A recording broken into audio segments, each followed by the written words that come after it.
Alors, bonjour à tous. Donc, bienvenue à ce Speed Condo, gestion de colis en copropriété. Comme vous remarquerez, ce n'est pas Maître Bodius ni Maître Le Draoulec là, qui sommes présents. En fait, c'est un duo, mais un peu plus jeune, donc Maître Lasorsa et Maître Bombardier. Donc, on va être là ce soir là, pour répondre à certaines questions qui nous ont été soumises. Et également, vous aurez la chance à la toute fin. On va laisser quand même un bon temps là, pour que vous nous posiez vos questions concernant la gestion de colis et on va pouvoir y répondre. Donc, le speed condo, en fait, est divisé en 7 portions, en 8 portions, excusez-moi, et on va répondre, en fait, là, c'est sous forme de questions et on va vous assurer de vous donner le maximum d'informations parce que c'est un sujet, en fait, là, qui est quand même très chaud en copropriété, puisqu'on préside là, quand même beaucoup d'assemblées. Je vous dirais que un des sujets numéro 1 avec les valves d'eau, c'est vraiment les colis. Il y a vraiment un problème dans les copropriétés, notamment sur les vols des colis et sur l'encombrement que ça crée, cette multitude de colis, parce que les gens commandent maintenant plusieurs choses en ligne. C'est tout simplement Amazon, mais ça peut être l'épicerie, ça peut être des boîtes de nourriture. Donc, il y a beaucoup de choses que les gens reçoivent. Beaucoup de vos copropriétaires, en fait, reçoivent des colis et ça à tous les jours. D'abord, on va commencer un peu en général parce que, bon, c'est peut-être une compagnie que vous avez déjà entendu parler. On va utiliser Expedibox comme exemple, mais sachez qu'il y a plusieurs compagnies qui existent. En fait, on utilise Expedibox puisqu'on les a contactés afin d'avoir certaines informations pour mieux, pour s'assurer de bien comprendre le fonctionnement. Mais je vous dirais que la plupart des boîtes comme Expedibox ont le même fonctionnement. Donc, peut-être certains d'entre vous l'avez déjà dans vos copropriétés, mais l'Expedibox, en fait, c'est un endroit de storage pour les colis qui sont reçus par vos copropriétaires. Cette boîte-là, elle peut être mise à plusieurs endroits et il y a 3 scénarios là, en copropriété. D'abord, à l'intérieur de votre copropriété, c'est-à-dire que si, par exemple, vous avez un immeuble où vous devez entrer un code d'accès à la porte d'entrée, bien, cette boîte-là, elle est mise après le code d'accès. Donc, il y a forcément là, un gardien qui doit ouvrir les portes aux différents livreurs. Sinon, elle peut être mise à l'extérieur, donc carrément à l'extérieur du bâtiment. C'est une autre option qu'on a déjà vue, c'est-à-dire qu'il y a, par exemple, une dalle de béton qui est coulée et cette boîte-là, elle est mise à l'extérieur de l'immeuble. Donc, l'accès pour les livreurs est extrêmement facile. Et la troisième option, c'est entre les deux portes que je vous dirais, là, le portique. Donc, c'est la première. Donc, le livreur ouvre la première porte et l'Expedibox est mis sans avoir besoin de rentrer vraiment dans le hall d'entrée. Donc, c'est les 3 endroits où on peut voir l'Expedibox. Et maintenant. Tu as juste une quatrième situation, en fait, celle où il n'y a pas Oui, d'Expedibox ou autre, c'est-à-dire un système de storage comme il est fait mention. Donc, évidemment, les nouvelles copropriétés habituellement vont se munir de systèmes de ce type-là pour éviter la problématique de prime abord, mais les immeubles plus anciens, évidemment, ne l'ont pas eu dans les années 80, 90, 2000. Donc, c'est assez récent, vont les faire installer. Ça pose aussi beaucoup de questions, dis-moi, aux majorités requises, puis évidemment, vous êtes là pour ça, pour qu'on vous parle du cadre légal autour de la question. Donc, oui, parce que certaines copropriétés ont même des endroits de storage pour les colis. C'est-à-dire qu'il y a un local qui est réservé pour mettre les colis. Et là, toute la question de sécurité va se poser et on va pouvoir y répondre là, dans le cadre de la présentation. Au niveau de l'Expedibox ou la boîte de colis, en fait, la façon que ça fonctionne, c'est que le livreur Amazon ou autre compagnie entre dans votre immeuble ou dans le portique et entre le numéro d'unité. C'est-à-dire qu'il y a un écran tactile qui est mis sur la boîte et entre le numéro d'unité qui doit recevoir le colis et indique si le colis est de petite, moyenne ou grande taille. Et là, automatiquement, il y a une boîte, là, il y a un casier qui va s'ouvrir et le livreur a tout simplement à mettre le colis à l'intérieur de ce casier, là, qui est un peu comme un casier postal qu'on voit là, dans la rue. C'est un peu le même principe. Et le copropriétaire va recevoir une notification via les plateformes de gestion parce qu'il y a une compatibilité entre les boîtes de colis, là, par exemple Expedibox, et vos logiciels de gestion. Et donc, le copropriétaire va recevoir une notification disant « Ton colis est arrivé, tu dois aller le chercher dans la case 30 avec le numéro d'accès. » Et c'est là que le code est entré et que le copropriétaire va chercher son colis. Donc, c'est un peu le fonctionnement là, de cette boîte-là.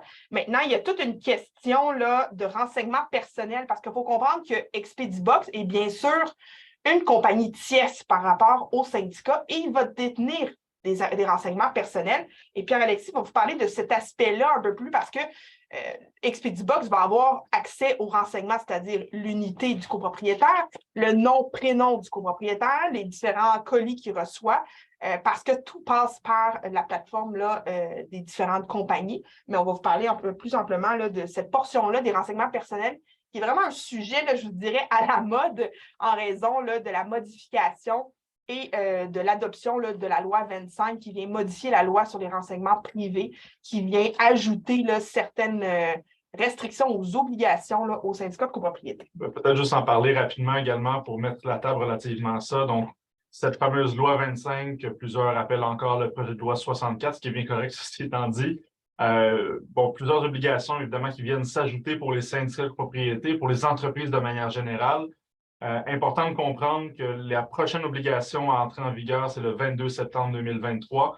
Et cette obligation-là, c'est celle de se constituer une politique. Et dans le cadre de la gestion des colis, ça a sa place. C'est-à-dire qu'on a évidemment, comme ma collègue vient de le mentionner, un module de partage qui est, juste l'expliquer rapidement, l'API qu'on appelle ce module de partage-là de métadonnées compatibles qui est installé à même les boîtes de rangement qui vont faire en sorte qu'il y a une communication entre vos logiciels de gestionnaire et la boîte en question. Donc, nécessairement, le syndicat amasse à cet endroit-là énormément d'informations, de renseignements personnels, de façon légitime. Ceci étant dit, la cueillette d'informations à ce niveau-là, je pense qu'elle est importante pour faire le contrôle. L'API, lui, vient faire le pont entre les deux. Donc, évidemment, c'est une transmission d'informations. Donc, lorsqu'on vous parle de politique, il faut l'avoir en tête également parce qu'une politique de gestion des données, c'est un paquet de choses, mais c'est notamment l'identification des renseignements qu'on recueille, la façon dont on le recueille et évidemment la façon dont on le conserve. Donc, ces données-là, si vous faites vos politiques, vous travaillez avec un professionnel pour établir une politique, gardez-la en tête. Vous ramassez beaucoup d'informations lorsque vous travaillez avec ces systèmes de boîtes-là qui sont des boîtes intelligentes. Là. Et au niveau là, des renseignements personnels, ce qui va être extrêmement important d'avoir, et ça, peu importe la compagnie qui va recueillir et qui va venir installer cette boîte de colis, c'est d'avoir un avenant ou un contrat qui vient stipuler en fait que la compagnie qui vient installer, on va prendre par exemple Expedibox, qui vient installer cette boîte-là, s'engage à ne pas partager ces données-là à l'externe, à ne pas divulguer ces données-là, à moins là, que la loi le requiert, à moins qu'il y ait une décision qui le requiert là, des tribunaux. Mais ça va être super important que le syndicat s'assure. Et c'est clair que dans les contrats de ces compagnies-là, il y a une section qui est prévue là, pour tout ce qui est les métadonnées, pour tous les renseignements personnels. Mais le conseil d'administration devrait être extrêmement vigilant et s'assurer que dans votre contrat de service avec cette compagnie-là, parce que il y a deux façons là, que vous pouvez avoir ces boîtes-là, soit par une location ou par l'achat. Si c'est une location et un achat, il faut quand même que la compagnie sache que vous êtes un syndicat de copropriété, vous recueillez des renseignements personnels et vous avez cette obligation de les conserver et de s'assurer qu'il n'y ait pas de bris de confidentialité, c'est-à-dire que ces données-là ne soient pas divulguées là, à grand public, alors que ça va être seulement le syndicat et le conseil qui doit avoir accès à certains des renseignements personnels. Pour les copropriétaires administrateurs qui nous écoutent aujourd'hui, je pense que la question première pour plusieurs va être de savoir est-ce qu'on achète une boîte Expedibox ou autre? On va utiliser le terme plus général, boîte de rangement. Donc, évidemment, sans vouloir vous vendre quoi que ce soit, peut-être se mettre en perspective, en contexte les choses relativement aux prix sur le marché actuellement. Évidemment, ce sont des prix qui varient selon la taille. Pour ce qui est de la location, donc ce qu'on en comprend, ces formations qu'on est allé chercher avant la présente présentation, location, on parle entre 3 et 6 000 par année. Pour l'achat, on parle autour de 20 000 et 2 000 par année pour l'entretien de la part, évidemment, du fournisseur de services qui vous vend la boîte en question. Donc, ça, c'est un peu les paramètres nécessaires. Et je pense qu'une fois qu'on se parle des différents prix, on est comme parfait, on va de l'avant avec la boîte. C'est important de l'avoir pour protéger les copropriétaires.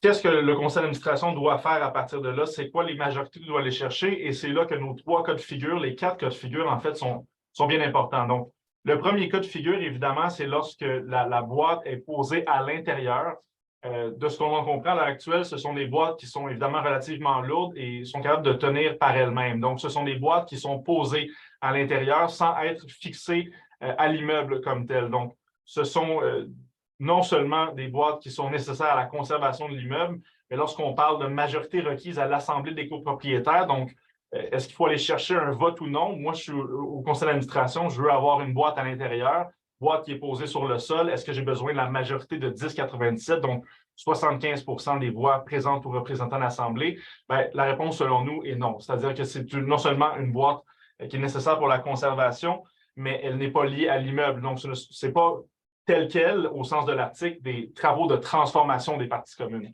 On vient ajouter, évidemment, une portion importante, mais elle n'est pas fixée à l'immeuble comme tel, et c'est le conseil d'administration qui, à l'aide de son budget, va évidemment faire rentrer ces coûts-là dans le budget, en discuter avec les copropriétaires, doit consulter l'Assemblée relativement au budget, à tout le moins adopter peut-être une résolution du conseil d'administration pour mentionner l'ajout important et le transmettre à tous les copropriétaires. Ça peut être également une bonne pratique. On a l'autre cas de figure aussi à l'extérieur. Et là, on parle, évidemment, comme mentionné, on a discuté avec Expedibox. De leur côté, l'entreprise en question a installé une vingtaine de bois de ce style-là. Donc, évidemment, ce n'est pas beaucoup. Ce n'est pas ce qui est le plus retenu à l'heure actuelle. Mais lorsqu'on parle de boîtes à l'extérieur, c'est par exemple juste devant l'immeuble, devant le hall d'entrée, par exemple. Alors, la question se pose encore une fois, est-ce qu'on doit poser la question en assemblée, obtenir une majorité requise?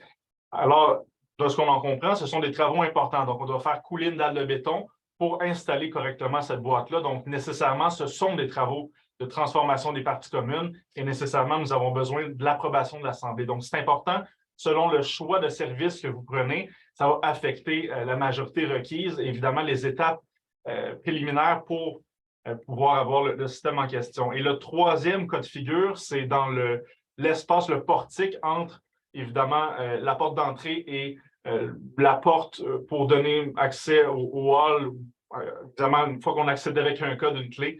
Donc, vraiment, entre les deux, ce qu'on appelle le SAS, que nos collègues français qui disent. Absolument. Donc, il y a des cas de figure où c'est installé dans le SAS. C'est le même, de ce qu'on en comprend, c'est la même situation physique, c'est-à-dire que la boîte est également posée dans l'immeuble, donc pas nécessité de faire adopter par l'Assemblée des copropriétaires. Ceci étant dit, puis je pense que c'est important à considérer dans votre réflexion.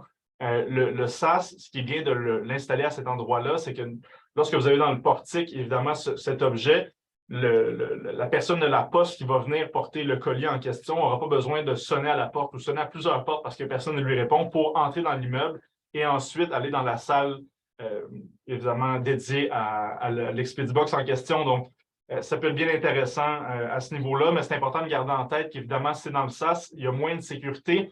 Et en moins de sécurité, c'est important tout de même de protéger ses copropriétaires. On en parlera de la responsabilité du syndicat relativement à ça. Mais un conseil qu'on peut donner aux différents syndicats, c'est d'installer une caméra. Si vous installez une caméra dans le SAS, évidemment, ce sont des parties communes. À tout le moins, pour les gens qui viennent presque des parties publiques, tant que il n'y a aucune, en tout cas très peu d'atteinte à la vie privée, dans le sens où la personne n'est même pas à l'intérieur de l'immeuble encore, on n'est pas rentré avec la clé. Donc, ça peut être une façon de contrôler des débordements à ce niveau-là. Et au niveau là, des caméras de surveillance, il y a déjà eu un speed condo là, spécifiquement sur ce sujet, mais on rappelle au niveau des caméras de surveillance, à moins que ça soit prévu dans votre déclaration de copropriété, certains promoteurs vont d'ores et déjà là, à la construction l'inclure dans votre déclaration. Mais si ce n'est pas le cas et que c'est un ajout que vous faites, c'est très important là, de le faire voter en assemblée parce que c'est une amélioration là, des parties communes. Et également pour les caméras de surveillance. Et encore une fois, il y a déjà eu un speed condo sur ce sujet, mais c'est important de se doter d'une politique au niveau de la vidéo de surveillance. Et cette politique-là vient encadrer, en fait, à savoir, qu'est-ce que filment les caméras? Qui peut visionner ces caméras-là? Quand c'est en temps différé, est-ce que c'est le concierge? Est-ce que c'est le gardien de sécurité? Est-ce que c'est qui peut visionner ces caméras-là? Et c'est la même chose en temps réel. Les caméras, les écrans sont situés où? Donc, cette politique-là vient encore une fois protéger parce que c'est clair que des images recueillies par une caméra de surveillance, c'est des renseignements personnels parce qu'on peut identifier les gens, on peut identifier leurs allées et venues, on peut identifier avec qui ils sont. Donc, il y a beaucoup de renseignements qui sont captés là, par ces caméras-là. Mais c'est clair que d'avoir la boîte de colis vient minimiser ou en fait là, réduire le risque de vol des colis. Par contre, c'est pas infaillible. C'est pour ça qu'on dit d'ajouter en plus une caméra qui va venir aider le conseil d'administration à gérer ces colis-là, parce qu'on est conscient que dans la période plus achalandée, là, par exemple Noël ou bien là, la Saint-Valentin, peut-être la Saint-Valentin, c'est un peu moins livrable ces colis-là, mais bon, on va dire Noël, bien, les gens reçoivent beaucoup de colis, donc si la boîte elle est complète, forcément certains livreurs vont tout simplement déposer le colis devant la boîte sans vraiment prendre le temps de le mettre dans la boîte de colis. Donc, c'est de s'assurer qu'il y a une caméra qui vient filmer pour minimiser ou réduire là, le risque de vol. Mais le syndicat, est-ce qu'il est responsable en cas de vol de colis? Et c'est là la grande question, et c'est là que, à titre d'administrateur, vous dites, ben, est-ce que moi, je suis responsable du colis du voisin qui a été livré? En fait, la question se répond par oui et par non. Vous me direz, bon, les avocats sont tout le temps en train de mettre ça en zone grise, mais en fait, c'est que le syndicat a une obligation de moyens, c'est-à-dire qu'il doit prendre les moyens nécessaires pour minimiser le risque. Donc, il doit s'assurer d'avoir, par exemple, des caméras, d'avoir un système de boîte de colis pour s'assurer que le vol ne soit pas commis. Si vous avez mis ces moyens en place là et qu'il y a quand même des vols de colis, bien, le syndicat peut difficilement être poursuivable. C'est-à-dire que c'est très difficile pour le copropriétaire de dire, bien, le syndicat est responsable de mon colis qui s'est fait voler, alors qu'il y a des caméras, il y a une boîte de colis, il y a une politique en place. Le syndicat, il n'y a pas une obligation de résultat. C'est vraiment une obligation de moyens. Si vous êtes en mesure de démontrer que vous avez pris tous les moyens nécessaires, bien, vous ne serez pas tenu responsable. Par contre, les gardiens de sécurité que vous embauchez, les employés que vous embauchez, si jamais le gardien vient à faire des erreurs, par exemple, voit là au niveau du colis, voit que le colis a été livré, qui a été mis à l'extérieur de la boîte de colis, bien, le gardien doit prêter une attention plus particulière, doit s'assurer de faire qu'est-ce qui arrive quand que la boîte de colis est pleine, bien, de dire bien, les colis mis à l'extérieur vont être mis dans un endroit plus sécurisé. Si votre gardien ne respecte pas cette politique-là ou ne respecte pas ces moyens-là, bien là, il pourrait être tenu responsable. Mais encore une fois, il faudra démontrer qu'il y a une faute qui a été commise. Et je pense qu'il est intéressant également, le quatrième cas de figure dont vous parlez au début, c'est où on n'a pas de boîte en question parce qu'évidemment, c'est encore, je crois, une grande majorité des immeubles. La responsabilité, vous avez par rapport à ça, vous allez nous dire, oui, mais nous, à l'heure actuelle, on n'en a pas de mesures de protection. Est-ce qu'on est à risque à titre d'administrateur? Encore une fois, la réponse est oui et non. C'est-à-dire que je pense que la façon de se protéger à titre d'administrateur lorsqu'on est dans cette situation-là, c'est de faire les démarches pour obtenir évidemment des mesures de sécurité physique. Mais je pense que c'est adopter également une politique de gestion de ces colis-là. Vous vous protégez également à ce niveau-là. Et je vous donne un exemple simple, c'est-à-dire que c'est un gardien de sécurité, pas de boîte, pas de caméra. Vous donnez des guides, un guide en fait un guide à suivre par votre gardien pour essayer de gérer le plus possible cette transmission de colis-là. Parce que, et je vous donne un exemple, je suis allé récemment dans une copropriété où on avait un sol. En fait, l'arbre d'entrée était plein, ça avait l'air d'un arbre de Noël. Là. Il y avait extrêmement beaucoup de colis qui étaient à terre, qui étaient jonchés au sol. Évidemment, c'est propice au vol quand ça traîne à terre. À ce niveau-là, je pense qu'un conseil d'administration pourrait être tenu responsable d'un vol lorsqu'on ne prend même pas le soin de trier les différents colis. On pourrait, par exemple, demander au gardien de les amener en arrière de son bureau pour, à tout le moins, protéger les colis un peu. Voilà. Exact. Puis, au niveau de l'encombrement, un peu, là, comment on peut faire pour s'assurer là, que les parties communes ne soient pas encombrées là, des nombreux colis? Bien, il peut y avoir des règlements qui sont adoptés là, par le conseil d'administration et ensuite là, votés en assemblée. C'est-à-dire que dans la portion règlement d'immeuble, bien, vous venez dire au copropriétaire, bien, lorsque le colis est livré, vous avez un délai pour venir chercher le colis. Et si votre colis n'est pas, est pas venu chercher dans les 24 heures, bien, il est mis dans un autre endroit. Donc, de s'assurer là, qu'il y a vraiment des étapes qui sont mises en place parce que les copropriétaires doivent également être responsabilisés sur la gestion des colis. Ce n'est pas simplement de dire ben on le laisse là pendant une semaine, puis le copropriétaire fait bien ce qu'il veut avec ça. Le copropriétaire a une responsabilité de venir le chercher là, promptement, c'est-à-dire que quand on reçoit la notification des divers livreur, ben, c'est de venir le chercher là, dans les instants qui suivent parce qu'on veut éviter justement là, que les planchers aient l'air d'un arbre de Noël. Puis il faut aussi se souvenir que ce n'est pas juste les copropriétaires qui vont avoir accès à votre immeuble, c'est-à-dire qu'il y a des visiteurs, il y a des fournisseurs de services. Donc, on veut s'assurer que toutes les mesures sont mises en place pour éviter justement que les sols soient jonchés là, de colis et que vous ayez vraiment les moyens nécessaires à prendre. Puis au niveau des caméras de surveillance, peut-être de faire un petit topo là, sur les caméras de surveillance au niveau de qui peut visionner ces caméras de surveillance-là. Ça va être important d'avoir un endroit sécurisé avec les écrans ou bien d'une façon de comme on dit en bon français, de se loguer dans un ordinateur pour avoir accès aux caméras. Parce que si un copropriétaire vient vous dire, ben moi, quelqu'un a volé mon colis, je l'ai reçu à telle heure, ben au moins, il va y avoir une personne ressource qui va être désignée et cette personne ressource-là va pouvoir aller visionner les caméras de surveillance. Mais encore une fois, il faut que ça soit désigné dans le cadre d'une politique et que ce n'est pas n'importe qui a accès aux caméras de surveillance également. Là. Donc, avant de continuer, est-ce qu'il y a des questions des copropriétaires avant qu'on poursuive pour le prochain bloc? Alors oui, j'ai une question.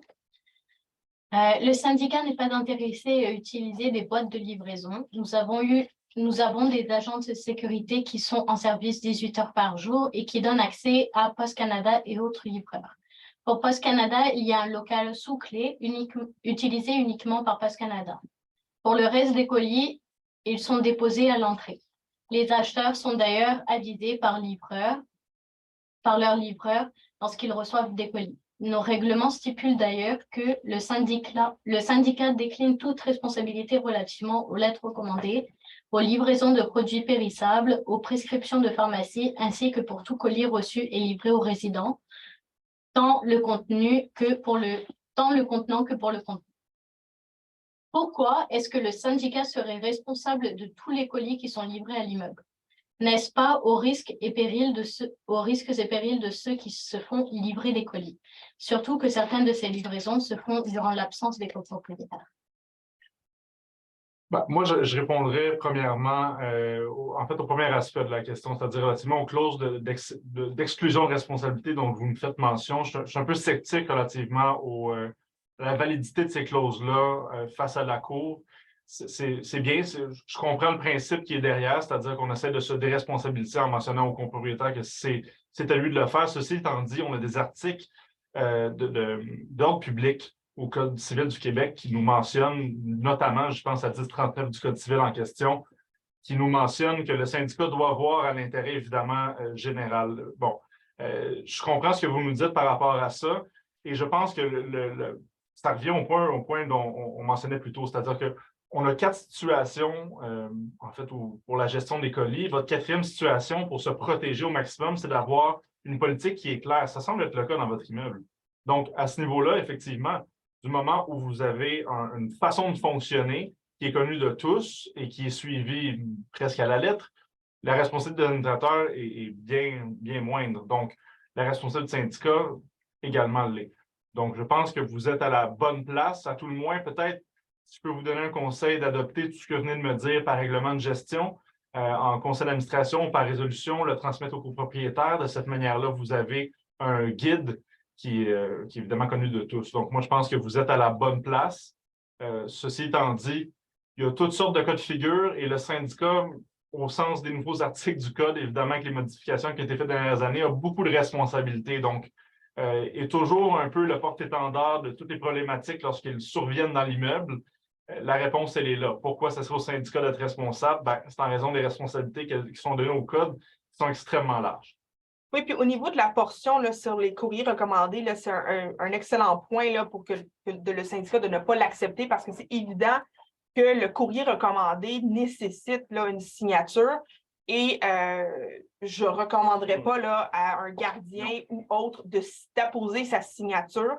En fait, le courrier recommandé, là, habituellement, là, ça ne sera pas surprenant pour personne. Habituellement, c'est une lettre d'avocat ou un ticket. Ce n'est jamais là, des bonnes nouvelles. Là. Donc, c'est clair que le copropriétaire doit s'assurer de venir signer lui-même et de recevoir. Parce qu'après, si vous recevez pour lui, parce que votre signature va apparaître bien sûr, mais si vous recevez pour lui cette lettre de courrier recommandé, ben, ça peut effectivement là, un peu engager la responsabilité de dire ben, écoutez, vous l'avez reçu, mais vous ne l'avez pas donné à la personne, parce qu'au niveau des lettres que vous recevez par courrier recommandé, il y a souvent des délais qui sont apposés.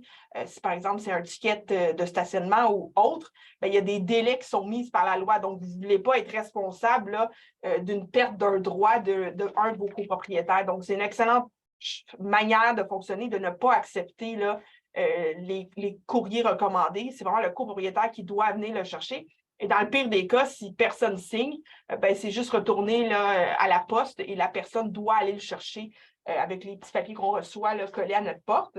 Et au niveau de pourquoi le syndicat serait responsable des colis, en fait, là, comme on a mentionné, le syndicat n'est pas responsable d'une obligation de résultat. Par contre, le syndicat, c'est lui qui a tous les outils en main et tout le budget en main pour s'assurer de la sécurité des occupants et également des colis. Donc, si le syndicat ne prend aucune mesure et qui sont au courant qu'il y a des vols de colis, c'est là que la responsabilité peut être engagée.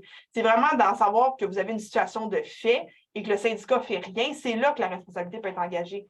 Mais autrement, si vous avez une politique mise en place et que vous avez là, des différentes mesures mises en place, bien, le syndicat, effectivement, là, va pouvoir se dire, bien, écoutez, moi, ce n'est pas de ma faute, j'ai commis aucune faute là, dans le cadre de cette livraison-là de colis. Est-ce qu'il y a d'autres questions? Oui. Alors, doit-on demander une preuve avant de visionner les enregistrements de caméra lorsqu'une personne nous mentionne s'être fait voler un colis et nous demande de vérifier? Bien, en fait, non. Pourquoi on a besoin de preuves? C'est que ce n'est pas la personne qui a le colis qui a été volé qui va visionner les caméras. Dans le cadre là, de la politique, au niveau des vidéos de surveillance, ça va être très important. Ça va être une personne désignée et la personne désignée devra visionner les enregistrements. Puis c'est sûr qu'on recommande toujours là, que la police soit également impliquée parce que lorsqu'on parle de vol de colis, ben, c'est un vol au sens là, criminel des choses. Là. C'est sûr que la police ne va pas forcément se déplacer pour ça, mais la preuve peut être demandée ben, de montrer que vous avez reçu un colis là, et ça ne sera pas le copropriétaire, c'est vraiment important, ce n'est pas le copropriétaire en soi qui va visionner les caméras avec vous.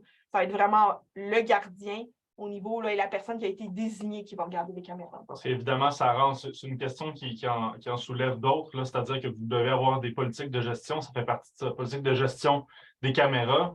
Pas n'importe qui peut les visionner vos caméras. Et dans votre politique, vous prévoyez les cas dans lesquels où vous pouvez, à titre de conseil d'administration, à tout le moins une gardienne des renseignements personnels, de consulter les caméras en question. Donc, est-ce que le fait d'avoir une preuve est nécessaire? Je ne pense pas.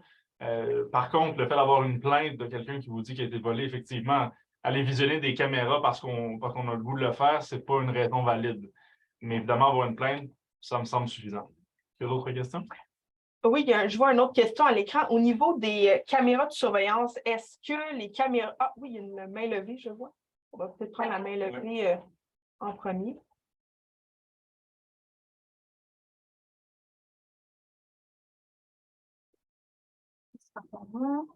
Oui, puis n'hésitez pas à lever la main et poser vos questions de vive voix. Là, ça nous fera plaisir d'échanger avec vous. Il n'y a pas de main levée. Il n'y a pas de main levée, OK. Donc, au niveau là, des caméras de surveillance, parce que ça semble être le sujet, là, est-ce que les caméras de surveillance au niveau de l'entreposage des colis ou les caméras en soi peuvent pointer vers une partie privative ou ça doit être vraiment restreint là, par le champ de vision? C'est la question. C'est la question. Exact, qui a été posée. À savoir, est-ce que ça peut filmer les parties privatives ou c'est vraiment un endroit précis? Bon, ben, la réponse, c'est non, évidemment. Donc, on ne peut pas filmer les parties privatives. Une caméra doit nécessairement filmer les parties communes si elle est installée. D'ailleurs, plusieurs jugements en font état, c'est-à-dire où est-ce qu'on a des gens, ou en tout cas le conseil d'administration qui aurait installé des caméras et qui filment soit le balcon, qui est évidemment une partie commune d'usage restreint, ou une partie privative comme telle, et où est-ce que la Cour vient nous mentionner qu'il y a une atteinte, évidemment, à la réputation, ou pas à la réputation, pardonnez-moi, à la vie privée des gens. Donc, la réponse, c'est non. Donc, ça doit filmer uniquement la zone là, que vous recherchez là, et la raison pourquoi vous recherchez de protéger cette zone-là. Tu réussis à voir jusque-là? Oui, j'ai des bons yeux. Je vais te laisser le parce que je ne peux absolument pas. Donc maintenant, on a une main levée de Louis et Pauline. Oui. Vous pouvez activer votre micro.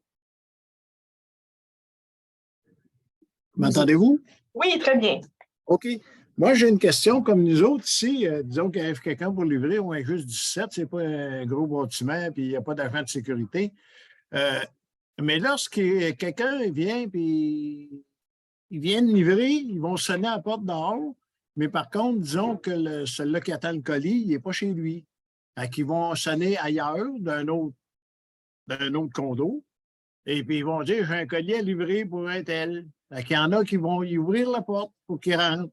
Il va aller porter le colis, puis si le monsieur n'est pas là, bien, il va le laisser à la porte, puis il va s'en retourner. Mais si le monsieur arrive, puis son colis, il est parti à un moment donné, là, c'est qui est responsable? C'est celui-là qui a ouvert la porte? On n'est pas supposé ouvrir la porte pour un autre quand c'est pas notre colis? C'est quoi, là? Ben, au niveau de la responsabilité, c'est sûr que le copropriétaire là, est pour m'avoir fait voler tout récemment un colis d'Amazon. En fait, là, le copropriétaire doit se retourner vers le fournisseur là, qui a envoyé le colis. Mais c'est sûr que les copropriétaires, si c'est prévu là, dans un règlement qu'un copropriétaire ne peut pas ouvrir la porte à n'importe qui, sachant très bien que lui, il n'attend pas de colis, est-ce qu'il pourrait être tenu responsable? C'est sûr que la faute, ça va être très mitigé, là. Mais ça va être de là l'importance après si vous avez des caméras. Est-ce que vous avez des caméras dans votre immeuble? Non, ça va être à discussion à la prochaine assemblée. Ben, c'est ça. Si vous avez des caméras, vous allez pouvoir visionner au moment où le livreur est entré. Mais sinon, ça va vraiment revenir au copropriétaire. C'est la responsabilité de contacter le fournisseur pour se faire rembourser. Parce qu'ici, c'est un peu difficile d'aller chercher le copropriétaire. Puis de savoir quel copropriétaire qui a ouvert la porte, ça, c'est l'autre chose. Là. Ça doit pas. Peut-être que c'est toujours les mêmes qui ouvrent les portes, là, mais quand même. Ouais. C'est gros, c'est possible. C'est ça, exact. Est-ce que vous aviez une autre question? C'était juste, m'excuse, juste je ne veux pas prendre la place de personne, mais Non, quand vous parliez de ces boîtes-là au début, là, est-ce qu'on va être obligé d'embarquer là-dedans? Non. C'est seulement pour les gros bâtiments? Pas du tout. Il n'y a aucune obligation là, pour le syndicat d'avoir ces boîtes de colis-là. Là. C'est vraiment, en fait, cette question-là s'est posée surtout pendant la pandémie. Tout le monde se faisait livrer là, à domicile, ou beaucoup de gens se faisaient livrer à domicile. C'est pour ça que ces boîtes-là sont un peu apparues, si on veut. Là. Mais sinon, il n'y a pas une obligation de la part du conseil d'administration d'installer là, ces boîtes-là. L'obligation est vraiment de s'assurer de la sécurité des colis, mais vous n'avez, encore une fois, pas une obligation de résultat. Merci. Parce que ça devient cher avec toutes les obligations là, du syndicat, fonds d'auto-prévoyance, fonds d'auto-assurance. C'est sûr que peut-être la boîte n'est pas forcément dans vos priorités. Tu as fait la bienvenue. Merci. Merci beaucoup. Merci à vous. Est-ce qu'il y a d'autres questions? Pas pour le moment. Donc, je vois l'écran. Pas d'autres questions. Est-ce que vous avez d'autres questions sur la gestion des colis? Parce que sinon, on a pas mal fait le tour là, des différents points sur comment gérer, sur l'encombrement.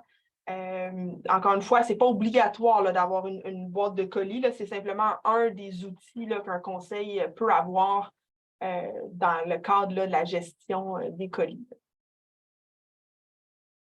Sinon, je vois apparaître une troisième question. Comment on fait là, quand il n'y a pas d'entreposage sécurisé? Qu'est-ce que le CA doit faire? Est-ce qu'il doit créer un local pour entreposer les colis? Ben, la réponse, c'est non. Donc, pas d'obligation de créer un local comme tel. Par contre, je pense que ça peut être évidemment bénéfique puis sauver bien des problématiques comme M. nous faisait mention. Et évidemment, mais question de responsabilité également, lorsque vous êtes 17, vous n'avez pas de caméra, vous n'avez pas de gardien, vous n'avez pas de boîte. Très difficile, évidemment, d'assurer en tout temps la sécurité. Je pense que le syndicat a également des limites, c'est-à-dire qu'on ne peut pas être partout tout le temps être omniprésent. Il faut faire attention également à poursuivre à droite à gauche son syndicat aussi. Là. Je pense qu'il y a une troisième question. Je vois 3, non. C'est moi qui hallucine les chiffres. Ah oui, désolée. Alors, qu'arrive-t-il lorsque les livreurs n'utilisent pas la boîte de rangement, même si elle est disponible?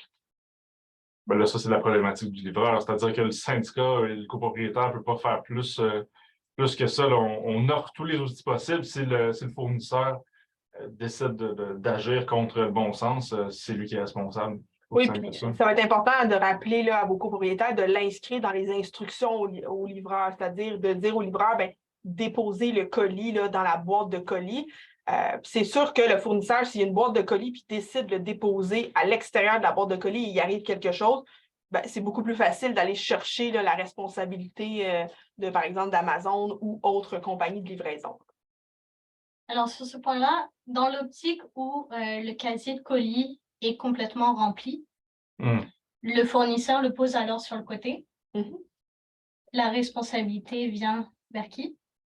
Ben, en fait, lorsque le casier est rempli, il faut, vérifier pourquoi, parce qu'habituellement, vos copropriétaires là, doivent venir chercher les colis promptement. Donc, des façons de faire, c'est d'envoyer peut-être sur vos plateformes de gestion un message à tous en disant venez chercher vos colis. Mais si jamais c'est mis à l'extérieur, ben, il ne peut pas avoir de responsabilité. Il pourrait y avoir une responsabilité, mais le syndicat ne peut pas être responsable parce qu'il a mis en place les différents moyens. Une quatrième question, je crois. Oui. Alors, si on visionne un enregistrement suite à une plainte de vol et on voit par exemple que c'est le conjoint ou le voisin qui a pris le colis, que peut-on répondre légalement? Le conjoint? Le conjoint ou le voisin? Ben, si c'est le conjoint, c'est pas du vol, c'est un manque de communication dans le couple. Mais par contre, si c'est le voisin, ben, vous avez une obligation, ben, de le dénoncer, puis d'envoyer une lettre de mise en demeure en disant que sur les caméras que vous avez visionnées, parce qu'il y a eu une plainte, on vous a surpris en train de voler là, le colis. Donc, il faudra le mentionner par lettre de mise en demeure, puis de l'indiquer au copropriétaire aussi. Là. Le copropriétaire est en droit de savoir que son colis a été volé. Puis si c'est le conjoint, c'est peut-être bien de parler au conjoint avant de le dire à l'autre. C'est ça. Éviter des chicanes. C'est pratique. Donc, est-ce qu'il y a d'autres questions? Sinon, ça va clore le speed de condo sur la gestion des colis. On va attendre peut-être quelques instants.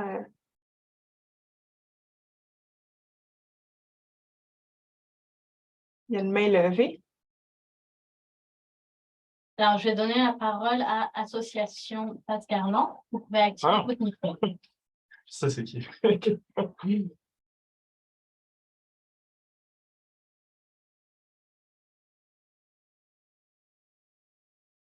Allô? Oui. Vous m'entendez? Oui. Bonjour. Bonjour. Nous avons eu plusieurs vols, mais allô? Bonjour, on s'entend? Oui. Et on a des caméras, on a tout enregistré et on a donné à la police, bien sûr, mais on les a mis sur Internet aussi. Est-ce qu'on a fait Pardon? Qu'est-ce que vous voulez dire? Vous les avez mis sur Internet? Mais pour que les autres copropriétaires peuvent visualiser. Même on les a envoyés. Non, c'est pas une bonne idée de faire ça, puis je vais expliquer pourquoi. Parce que vous avez le risque de vous faire... Parce que, de un, peut-être que ce n'est pas la personne visée, ça c'est la première des choses, et si c'est le cas, vous avez des risques de diffamation au niveau du syndicat. Donc, il faut faire extrêmement attention. Je ne pense pas que ce soit la bonne façon de faire. C'était une personne de l'extérieur. Et en fait, c'était pour identifier les gens. Est-ce que c'est ça? Oui, pour le trouver finalement.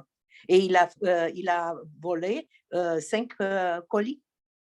Ben, en fait, c'est sûr que on recommanderait pas de le faire et la raison, c'est que c'est une question là, de responsabilité parce qu'il y a un risque à faire ça.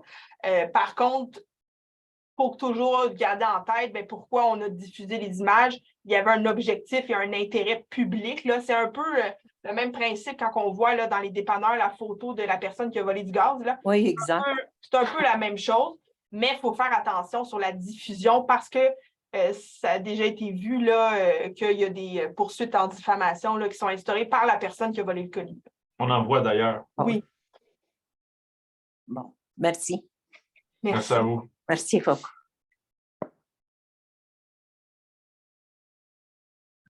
Une autre question, je pense? Non?